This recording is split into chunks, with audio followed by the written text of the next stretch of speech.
ஐயப்பனை பத்தி ஒரு கதை சொல்லிட்டு இருக்காங்க, தப்பான ஒரு கதை. ஆணுக்கும் ஆணுக்கும் பிறந்தவன்ற ஒரு கதை. அப்படி கிடையாது. இன்னைக்கு நான் இந்த மேடையில அதுக்கு நான் விளக்கம் சொல்றேன்.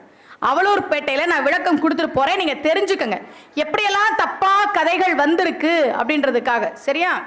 சிவபெருமான் இருக்கிறாரா, இந்த பக்கம் திருமால் மோகினி வடிவம் எடுத்தார்.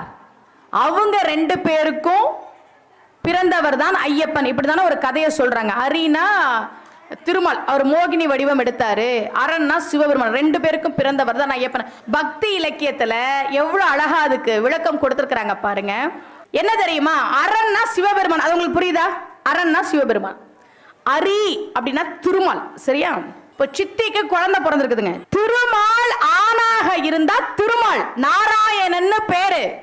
அதே திருமால் பெண்ணாக இருந்தா திருமாலுக்கு தங்கச்சி. தங்கச்சி முறை தானே.